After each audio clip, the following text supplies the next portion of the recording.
Hello. I guess you could call me the artist known as Bodai. I think that's a little bit silly to just call me Bodai. My name is John, actually, in case anybody was wondering. And I would like to do a review of this fun little box known as the Electron modal samples. Now, I'm going to tell you why I'm doing this, because it started off about a week ago. And I was on the internets, as it were, and I was kind of on Instagram, actually.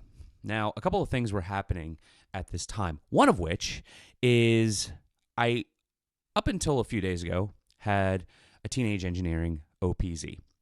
Now, why is this relevant? Well, because the truth of the matter is I didn't really like my teenage engineering OPZ. See, I'm not exactly a performing artist. In fact, I'm not a performing artist at all. In fact, I'm not even a professional artist. At best, I am a hobbyist. I am just some guy who likes to come home at the end of a day and sit in front of my big box of wires, my beep boops as we call them, and just diddle around, record something, and go to sleep, and, wake up next to my wife in the morning. That's what I like to do. It's kind of my form of catharsis, if you will. So because I don't have a music shop to go and buy and try things, I'm limited to whatever I happen to find on Reverb and reviews of people who are kind enough to take the time to make videos. One of which being Cuckoo. We all know and love Andreas, wonderful fellow. And that man has caused me to spend more money than anybody else. Maybe Div Kid or Mylar Melodies, one of those guys. I don't know. You're all guilty. You're all guilty for my hemorrhaging wallet. So because of that, I don't have the opportunity to try a lot of stuff before I buy it. I kind of am at the mercy and whim of what I happen to hear. So about a week or so ago, I was looking at my OPZ and I said, you know what? I don't like you. I just don't like you. Now, it's nothing personal towards teenage engineering. I think they're a company like any other company, and I think they're doing their job just as best as anybody else. But, I'm not Cuckoo. At least, I'm definitely not Cuckoo, but that's not who I am. That's not what I'm about. I play differently. I'm looking for a different sound. I'm looking for a different modality. I'm looking for a different medium, if you will. That's just not who I am. And God bless him, because he makes his devices look like magic, and I wish I had a tenth of that talent to be able to do so. So what happened was I was on Instagram, and I was kind of flitzing with the idea of a modal samples. This guy right here. And I was thinking, like, wow, that, I kind of dismissed it at first, but this is kind of an interesting guy. What does it do? And I started, wondering, because for me, I want something that I can throw in my bag and just kind of take with me. I want something that will be able to just give me a little bit of a thing to play with in between moments. I could do it on my phone, sure, but we all know that that's no fun, and that's not why we like instruments. So I started researching a little bit about the modal samples, and I'm like, you know what? Wow. You know what? I've always leaned away from samplers because I like to have real analog. It's just kind of a thing. And to be sure, I grew up in a time and era where samplers just didn't always sound great. In fact, oftentimes they sounded terrible. And when you have sample-based instruments, especially growing up in the 90s, they kind of didn't always sound the greatest, and they were kind of cumbersome. Now, of course, we're well removed from that time and era. And to be sure, there have been many, many, many talented people who have done some really remarkable things with what they had to work with. And I'm not disputing that whatsoever. So I started looking at the modal samples. And I happened to actually come across some guy on Reverb. And he happened to have a modal samples. And I happen to have an OPZ. And I said, hey, do you want to trade? He said, yeah, why not? So here I am. I'm trading an OPZ for a modal samples. Now, you could make the argument, why did I do that? Because of the price point. But here's the thing. Like, by the time shipping and fees and da-da-da-da-da come in, it's gonna kind of sort of maybe round out to be about the same, especially seeing as how there's a bunch of people selling them right now anyways. So for me, it was kind of like, whatever. I'll take a little bit of a loss in this particular instance. There's not much I can do about it, and I'm not really interested in sitting on this product that I really, truly don't like anymore. And that's just me. And that's the great thing about it. You know what? You don't like it, you move on, you sell it. What am I going to do? It's the way it is. So especially when I am limited with what I have. So a couple of things happen. During this particular week, I happened to stumble upon an Instagram thread. And it was from somebody whom I have to say I cannot follow anymore because I find that their viewpoint and their reasons behind things are not exactly something that I can get behind. And good for them. God bless them nonetheless. That's all I got to say. But I actually had to stop following these people, certain people, because I just felt that there was a certain dishonesty. I appreciate the honesty in giving me your thoughts and opinions on something. I have no problems with that. In fact, I think that's wonderful. That's kind of what the internet's for. However, what I don't like is when you start to make commentary and accusations towards something, and it's kind of, at least in my thought and opinion of it, and maybe you can agree or disagree, I find it to be dishonest. So anyway, so this thread comes up, and like literally I'm in the middle of doing this trade, saying, Electron lied to us. Modal samples is not pro gear. I was like, oh, wow, geez, oh man, this is vitriolic. And I appreciated them for their thoughts. Unfortunately, I'm literally in the middle of a transaction where I'm getting a modal samples. And so I'm like, wow, man, this is really scathing. Did I just make a really terrible choice? All of the reviewers are lying to you. And I'm like, oh, wow, man, this is some really, you are upset, clearly. And I'm just reading about all of this. And I'm shocked. I'm like, wow, man, maybe I just made a really terrible choice. So anyways, the thread got picked up by somebody else, reposted somewhere else. And again, here we go, Electron, it's just brand loyalty and how dare they do this and that. And, it's like they're lying to you. And I'm like, good Lord, they compare them to Apple. And it's like, wait a minute here. Okay. When we're talking about instruments, we're talking about people lying to you. Okay. When I think of lying, I think that they offer you something and they do not uphold to the promises of that which they are offering. So, if I offered you a car, we'll use something very simple, and it says, you're going to get 100 miles to the gallon on this. Okay, well, that'd be great. I would love to have a vehicle that gets 100 miles to the gallon. And I get a vehicle that only offers me less than that. And I mean significantly less. I mean, I'd be willing to say 98, 99, 97, maybe even 95. But if it was 80, 70, I'd be like, okay, well, here's the thing. You're kind of being a little dishonest here. I don't really appreciate that. So anyways, I look back on all the reviews. I'm like, well, what is Electron offering? Well, Electron is not offering the Digitac, which is the big brother to this guy. The Electron is not offering the Octatrack, which I do have sitting over here, and I actually don't use as much as I thought I would because for a lot of reasons. What are they offering? They're offering a simple, basic, bare bones, to the point, everything up front box. A box for people like me, actually. Hobbyists, people who want to get into this, people who don't really know how samplers work, people who are just kind of not interested in menu diving. And I'll be honest, one of the things that I actually do appreciate about this is that there's no menu diving. In fact, I think that's great. In fact, I don't want to dive through menus. I just want to sit down, open it up, and I want to go do, and there you go. So anyway, I'm looking at what Electron is offering to me, and I'm saying, okay, well, you're being very upfront about this.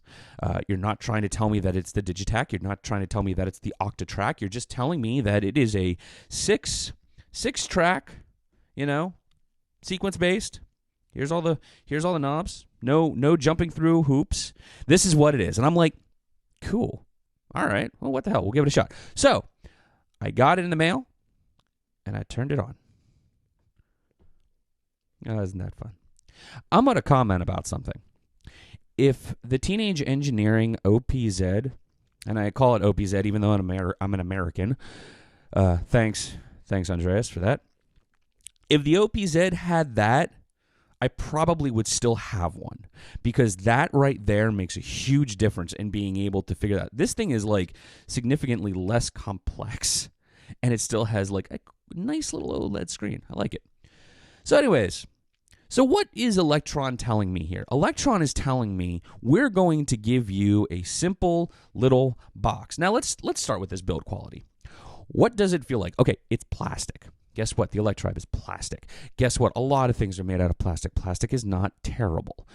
Do I prefer it? Whatever. But you know what? It's kind of got the texture and feel of like a Super Nintendo in a way. Kind of like a toy from the 80s or whatever. And I think that's kind of cool. It's kind of light, not that big. Knobs are rubbery, very tight, like them, you know.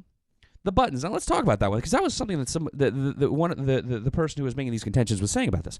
The buttons. All right, here's the thing. You know what?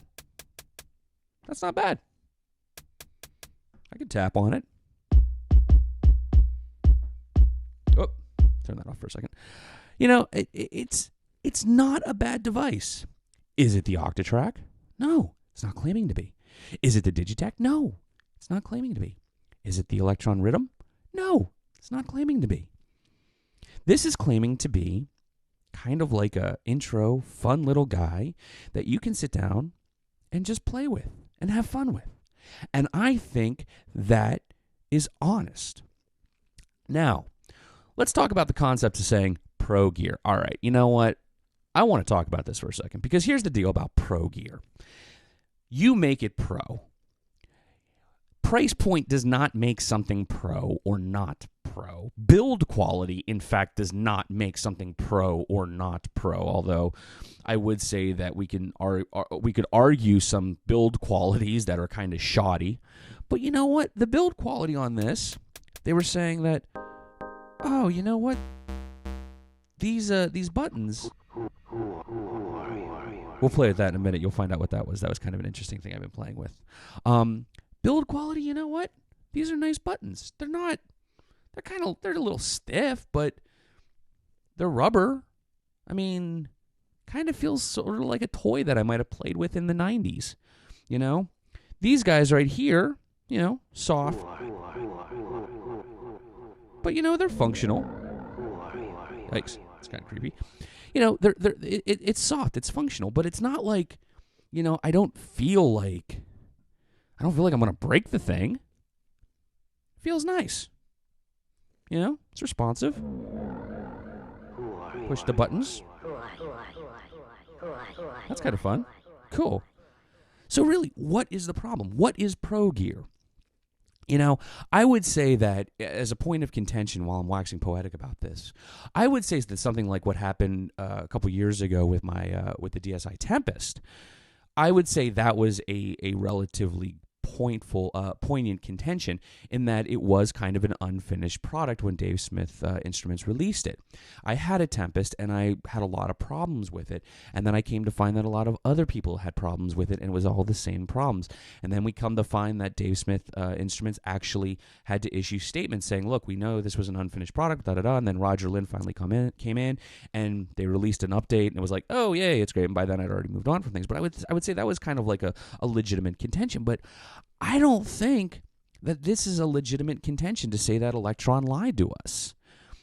I think that they produced a product with the Electron name. It's right there. See, it says Electron. Oh, but it's beneath them. What? Listen, man, they're a company, okay? And I'll be honest, I think there's a perception of these companies that they're making bajillion dollars, you know, making these machines. And here's the reality, okay? Synthesizers are a niche market. They're not like you know, Apple, where they're making, you know, producing millions of these a day. I mean, they're not multimillionaires. I mean, I'm sure they're making money at some point, and they have to be to stay afloat. But you know, these guys, you know, you go to like Moog even. It's not a multi-million-dollar company in the sense that Apple is a multi-billion-dollar company, or was. They're a small company. They are a niche company, and that's why these things cost more money because, of how much they're able to produce and how much people are willing to buy. And then, that's why Korg is cheaper. That's why Roland is cheaper. That's why Behringer is cheaper, is because they're just producing so much more en masse. And so they can keep the price point low, is because they're selling a heck of a lot more. But, let's be honest. Synthesizers, it's kind of like this small little community. It's really not that big. It's not like Gibson or Epiphone or whatever, where everybody wants to play a guitar. These things cost money. And so people are like saying, well, brand loyalty, da-da-da-da-da. And I'm like, No. They're a company and they can produce whatever they want to. So the point of this, now that I'm done waxing poetic about this, is I want to kind of play with it. Let's talk about what this thing sounds like. Because guess what? I think it sounds pretty darn good. And it's fun. So these are kind of some samples I was playing with yesterday. That right there is something from a television show I used to watch. I mean, these are all basic samples in this machine, and I think it sounds good and it's fun. Like, we go to whoop, go there. Ooh, that's nice. Everything is right.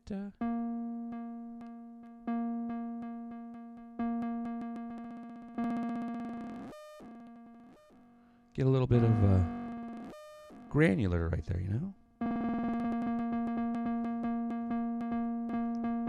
And it's right there. There's no menu diving. I don't have to dicker around with this,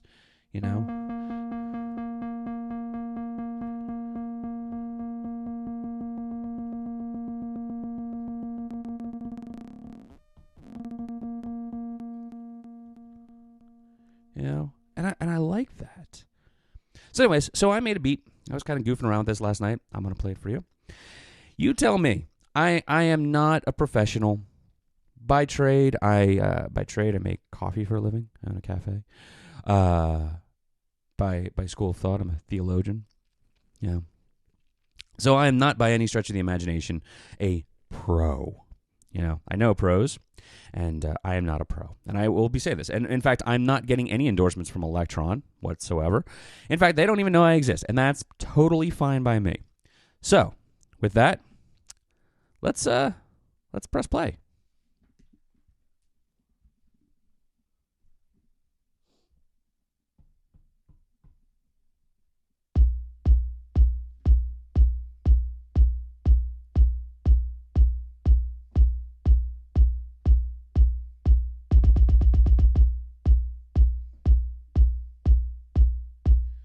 By the way, this part right here, I really am proud of this because all this is some white noise.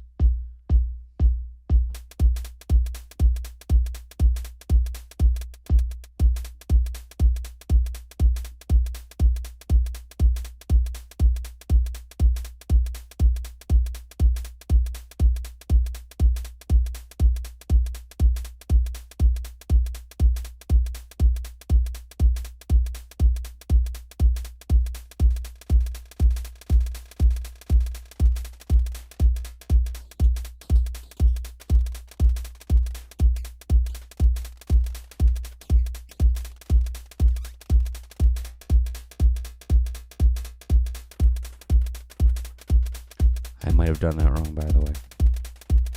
That's okay. It's going to be like a little Bob Ross type of presentation. Just talk about the happy little things, happy little sounds. Like I said, this thing is just fun. It's not trying to be anything that it's not. It's a happy little machine.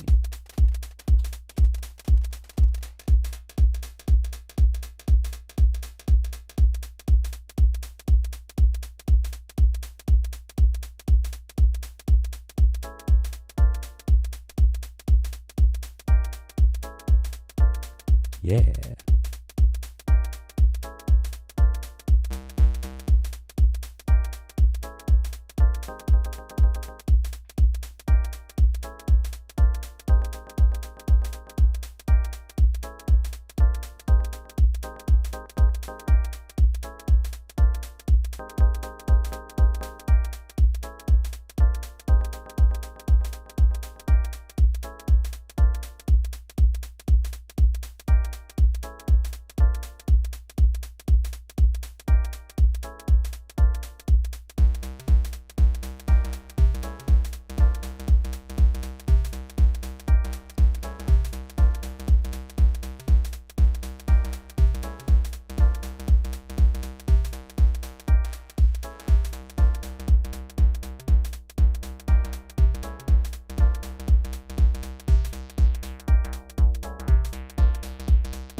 That's a nice filter.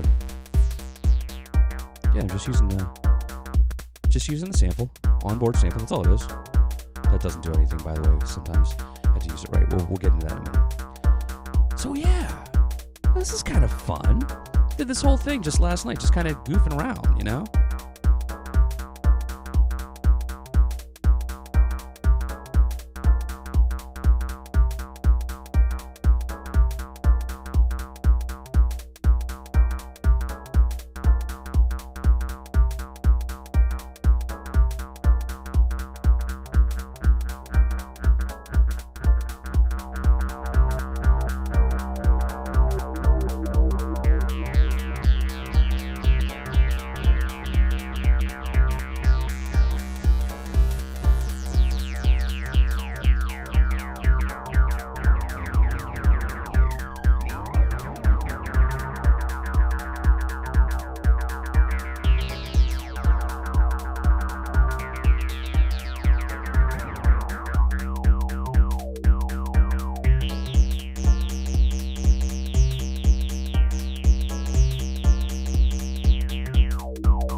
Also, I might have screwed up. I think I know why that's not there.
Like I said, this is just, it's so much fun to play with.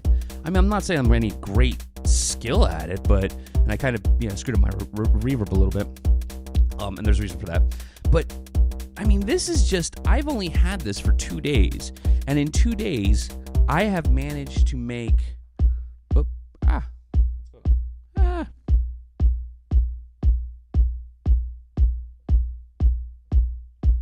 There we go. In 2 days of having this, I have managed to have more fun and enjoyability with this than I was with any other product that I've owned. And I've had a lot of stuff. It's just enjoyable. It's right out there. And I think it's unfair to say that Electron lied to us. In fact, I think it's very unfair to say that all the reviewers are lying to you. I don't think that's it. I think maybe what's happening is that I think what happens with gear, especially a lot of times, we lie to ourselves. And that, I think, is a bit of a problem. We kind of have this expectation of what ought be. But the truth of the matter is, here's a good analogy. Nintendo, we know them for the NES, the SNES, the N64, and we know them for these great products. And then all of a sudden, here comes the 2DS. Or the 3DS, excuse me, and then the 3DS XL. And you're looking at this thing and like, wow, this thing is actually kind of cheaply built. Like, what is this thing, And that's kind of what this is. This is like the 3DS compared to the Switch, if you will. It's like it's not meant for the hardcore professional gamer, whatever that is. It's meant for you to have fun with and to enjoy yourself with. I think it's a little bit better than the Volca sample. I wasn't very impressed with that. For a number of reasons. But the delay and the reverb, these are just fun to diddle with when you have them set up right.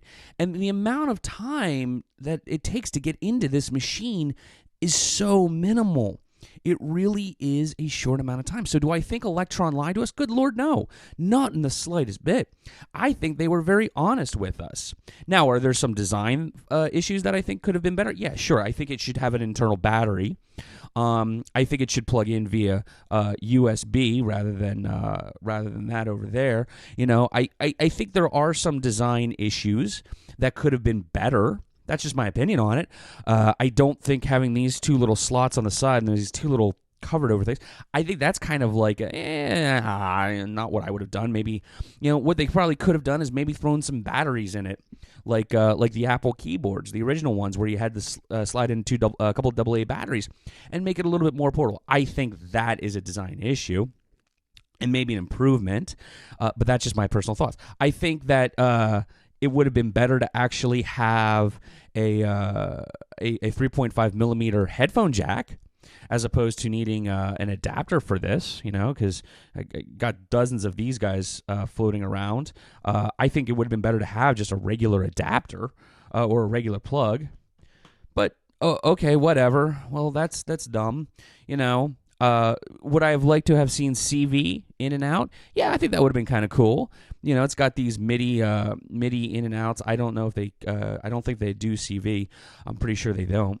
But do I think that Electron was deceiving us? Good Lord, no. No. I think they produced an honest instrument, and it's a fun instrument, and it's an enjoyable instrument.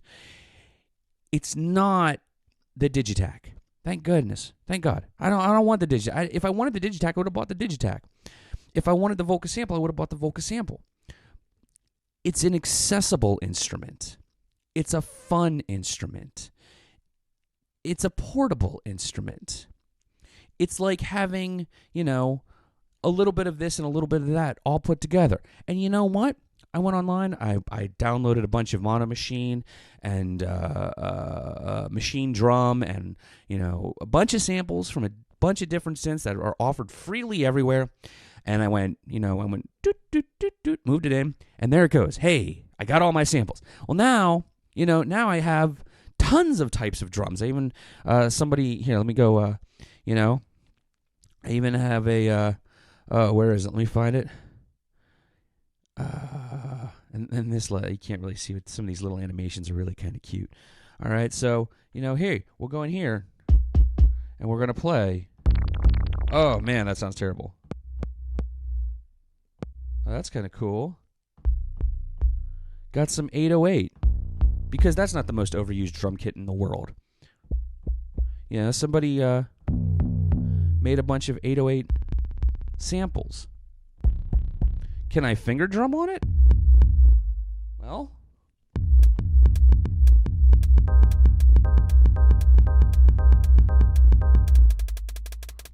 Yeah?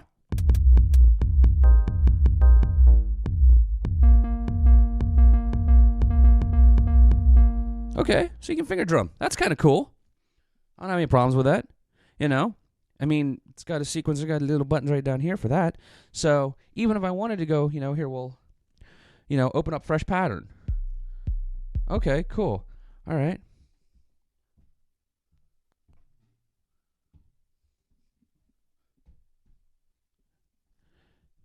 And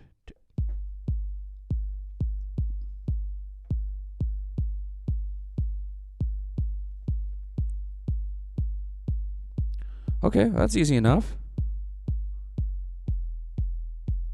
Okay, well, that sounds doing good so far. And crank up the volume a little bit.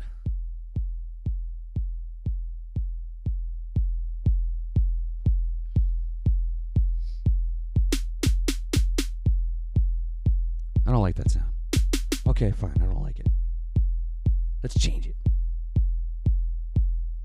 Let me push the right buttons first. And you know what? I like... Wait, no. Oh, damn it. Keep hitting the wrong button too many times. There we go. I like white noise samples. That's just my thing. I think they sound better. All right, so we're going to go into noise.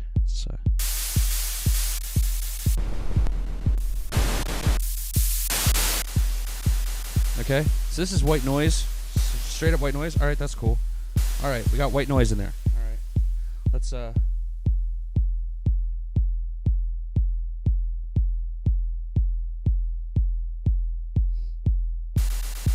right, that sounds terrible, right? Okay, well, let's play. Let's play with it.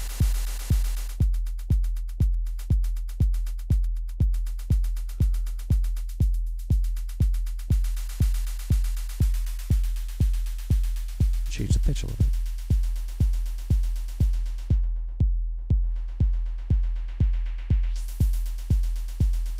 Okay.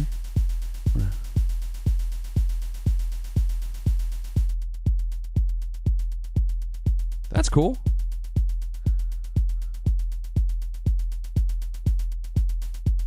All right, and I'll do what I did in the last one, right? All right, so here we'll go.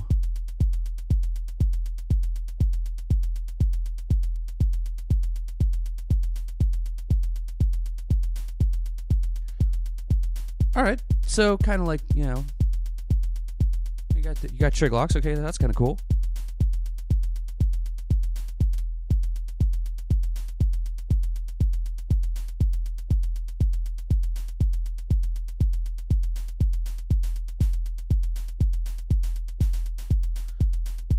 Okay. That's neat.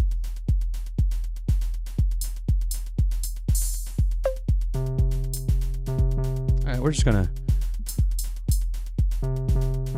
go right to this guy. I don't even know what this is. But that sounds kind of fun, right?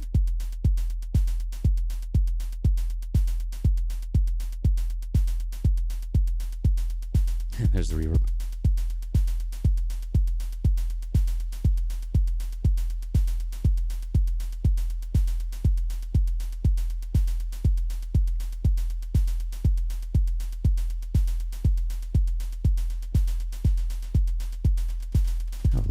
Delay. You can do so much with delay. If anything, that's what the Mimeophone has taught us, is that delay, things like the Mimeophone or the Morphogene, which I have both. I have the Magneto as well. I mean, you could do so much fun with delay.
Let's just throw some random garbage in there.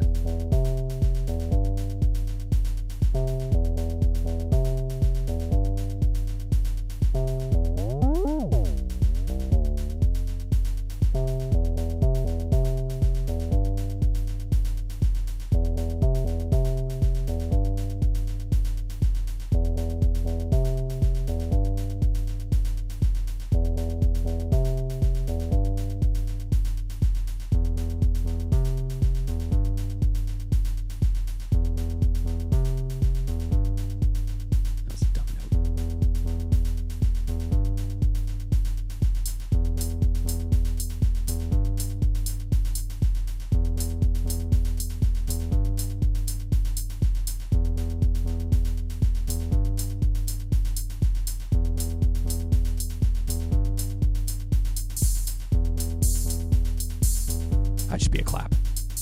Oops.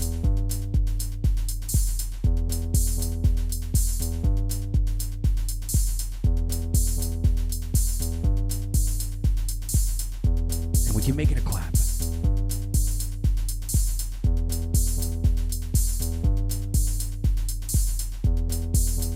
Here, let's go. Let's go to the 808. There we go. Little classic-y. Yeah.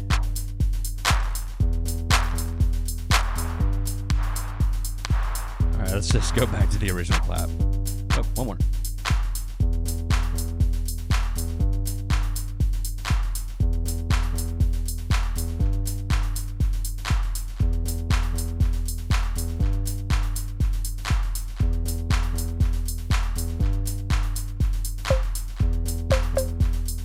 Do we really want more cowbell?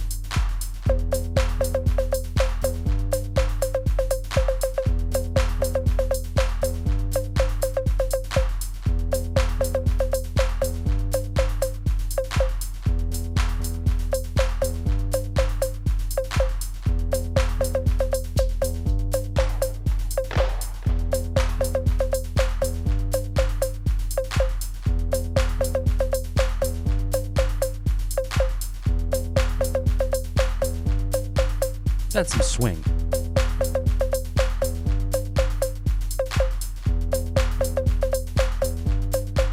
And my timing is so off on that. It's so terrible. I'm sorry.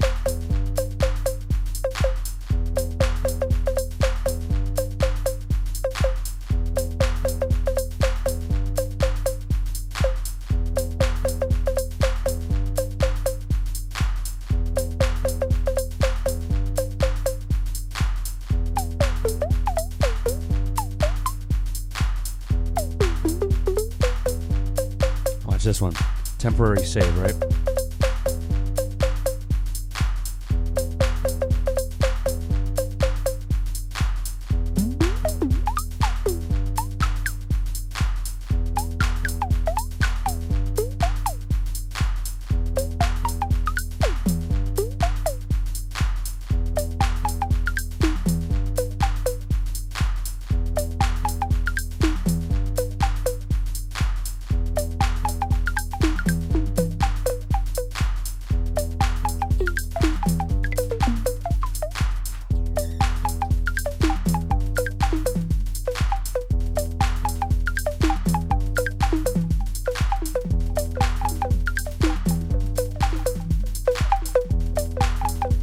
Of that, and then boom, reload pattern brings you right back to this one.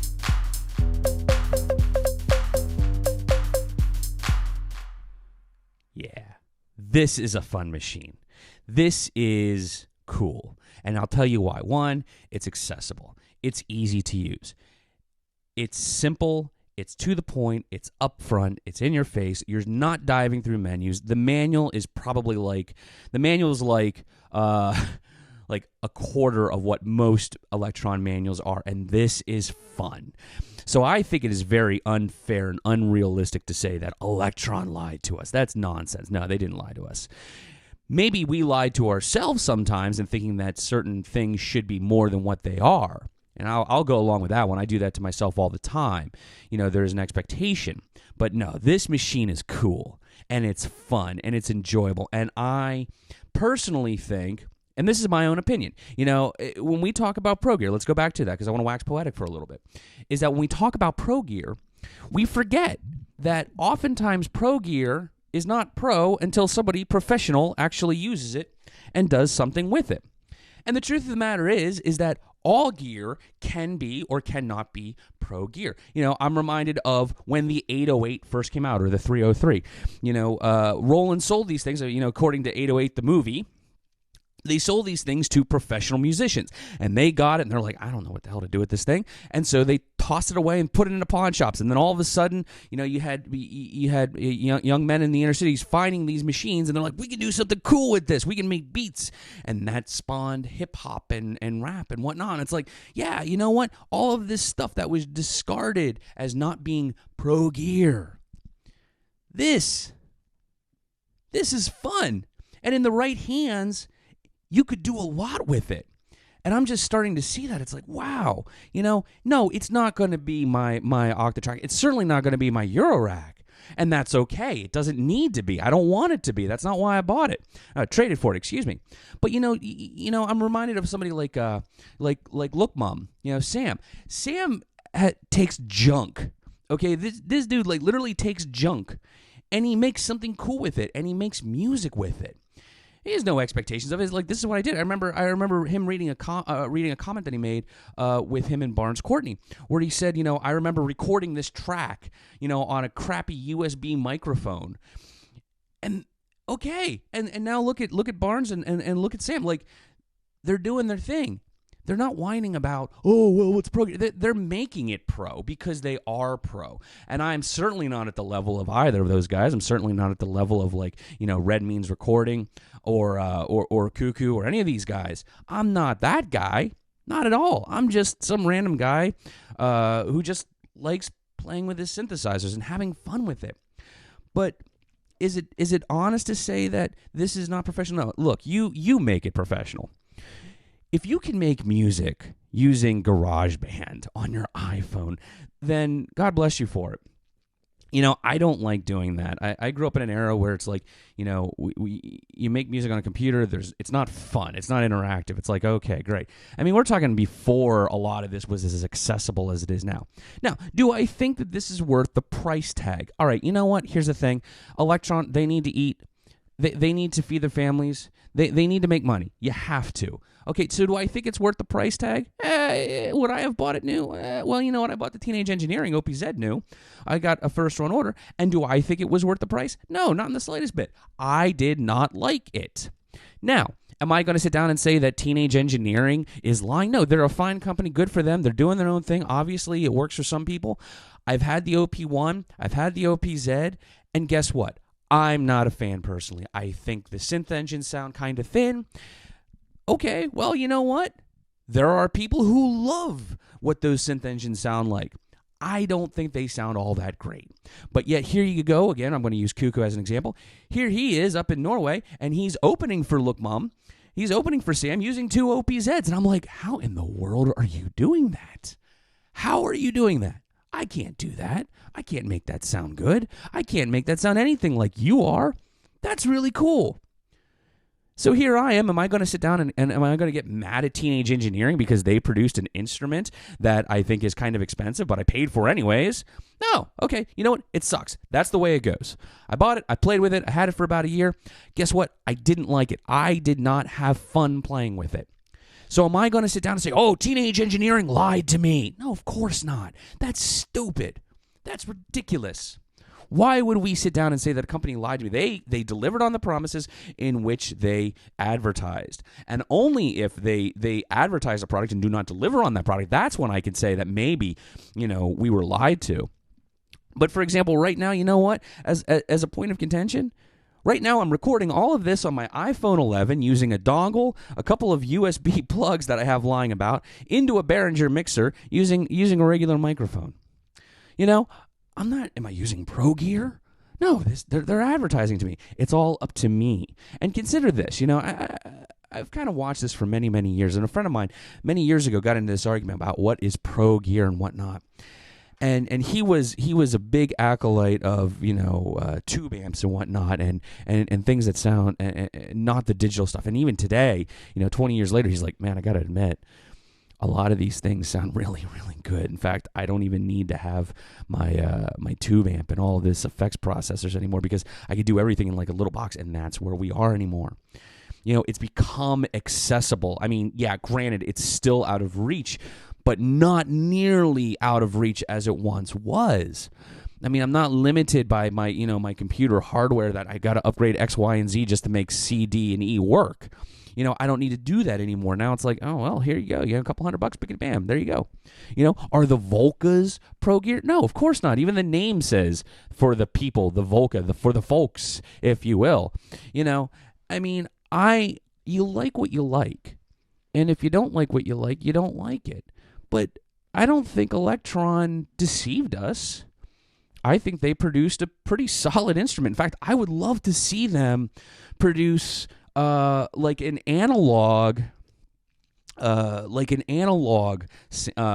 analog type of deal, something like the analog 4. Maybe like have two oscillators, and it's kind of like a more amped up version of the Volca keys. And I think that'd be kind of cool. Have these two guys sitting next to each other, and it's like, that's fun. That'd be kind of neat. It needs CV out. But that's just my 2 cents on the matter. But to sit down and make these contentions, I think, is just really wrong and really dishonest. And the reason I wanted to make this video is because it just really got under my skin. I think a lot of it had to do with the fact that I was kind of looking at these things in the exact same week that this happened.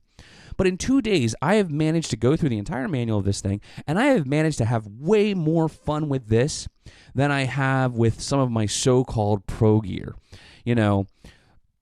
What is pro? I mean, are we going to sit down and argue about the price of pro?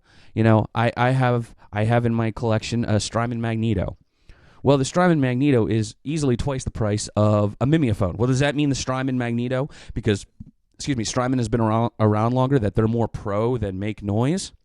Well, I think the likes of maybe Alessandro Cortini might disagree with that, because he is a big user of make noise. Okay? Well, how about Verbis, I mean, I used to have a lot of Verbis stuff. Truth of the matter is, it just didn't work for me. I couldn't get into it. I kind of had that love affair with the Buchalesque. But you know what? The truth of the matter is, the more I listen to it, the more I think about it, I don't think Buchalesque sounds all that great. In fact, you know what? I also don't think that Moog sounds all that great. I think it sounds good, and I think they are what they are. But you know what the truth of the matter is? I think Pittsburgh Modular sounds great. And that's great. Are they lying to me by giving me the producing these modules and putting them out there and say, here, this is what we have. These are our offerings. No, of course not. They're lying. They're not lying to me at all. They're showing me exactly what they have. It's not my problem if I don't like it or I love it. I happen to think that that XAOC makes a really great filter. But you know what? I think I like that better than maybe IntelliGel. That's okay. It's my business to like it better. Am I going to sit down and say that one lied or was more truth? Of course not. Is this a perfect machine? No, it's not. Could they have done some design decisions that I think would have been better? Yes. I think maybe kind of like the Arturia key step, I think they could have added some more options to it, like CV in and out, maybe some dip switches or something like that to change how it works. I think that would have been a better route to go. Do I think it should have come with batteries? Yes, I think it should have come with the option for an internal battery. I think that would have been better. That's just my opinion on that. Did they promise to? Well, I mean, they supposedly there's a battery slot, for an external battery pack. Is it going to be expensive? I don't know, but the forums are saying, hey, you can actually plug in an external battery for like $20 or $30. You can actually get a battery and bickety bam, you're done. Amazon, woo. So do I think there's room for improvement? Absolutely. I always think there's room for improvement. The Electribe, which I actually really like the Electribe. I did some interesting things with it. I think the Electribe has a really great idea, especially with the Volcas, where you can plug some batteries into it and call it a day, and you get a couple hours worth of playback for it. And I think that's great. I think this machine could have and maybe should have had that. But they don't. Did they promise that they were going to? Not to my knowledge. They said, this is what it is. You either love it, you don't. So anyways, So that's where I stand on this. I think the Modal Samples is a great machine. I think it's a fun machine. I think it's a great sounding machine. I think, it's an easy, accessible machine. Do I think that you can or cannot? I mean, I'm not really jamming on it that hard, The best way I can describe some of this, these knobs, they're solid. They're solid knobs. They feel like Electron knobs. Do I think that these buttons they kind of feel like eraser tips, actually, to be honest. And I've been trying to figure out what they remind me of. But something like, maybe, like I said, coming from the 90s, early 2000s, like a toy or something like that just kind of like these fun little buttons. And that's what it is. I think it's a fun machine. I think it's an accessible machine. I think it's sounds good machine, and I think that for the price point, you can easily pick one of these up for fairly inexpensive on Reverb or the secondhand market if you don't want to pay the full price, and that's okay. And if you want to pay the full price, you know what? I think they're still cheaper than, say, like an Electribe or something in that price point, or it's similar in the price point. Off the top of my head, I don't remember. But anyways, that's my 2 cents that I've prattled on for about now almost an hour. Thanks for taking the time. If you watched all of this, I hope you enjoyed it. I hope I didn't prattle on too much. I hope I made some sense. But like I said, I wanted to make something because, like I said, I don't like it when people make contentions about things, and I don't think that they're very unfounded. You like what you like, and if you don't like it, you don't like it. And I've gone through enough gear in this hobby of mine to say what I like and what I don't like. You know what? I don't like Dave Smith instruments. Do I know Dave Smith? No, I don't know him. Do I think they make great instruments? You know what? I think they make instruments for their target audience, and I think the target audience really loves their instruments. And guess what? I'm not their target audience. Oh, no. Wow. Okay. Well, I guess sucks to be me. Would I still have a beer with the man? Well, probably. I mean, if he drinks beer, I don't know. But would I? Sure. Why not? And so in this world, I think it's fair to say, you like what you like. Don't get all uppity about the whole, what is pro gear or whatever. You either like it or you don't. And if you make it professional, if you can do something with it, let's look at the 8-bit guy. That dude sits down and he takes a cat keyboard and he makes music with it. Well, guess what? If he got paid for it, he just made pro gear. There you go. So what do I know? At the end of the day, I just make coffee. That's what I do for a living. I'm not a professional musician. Someday I'd like to actually play in front of people in some capacity, but, who knows? Probably not. I'm not that great anyways. I like to have fun with it. But anyways, thank you again for taking the time to listen and to hear my thoughts on the matter. If you like this, hey, thanks, cool, man. If not, hey, cool, man. If you want to comment and berate me, hey, feel free. That's what the internet's for. It's called the Internet Hate Machine for a reason. But anyways, thank you for taking the time, and I hope you guys and guys and gals, ladies and gentlemen, I hope you all have a wonderful day. And until next time, thank you very much. Good day.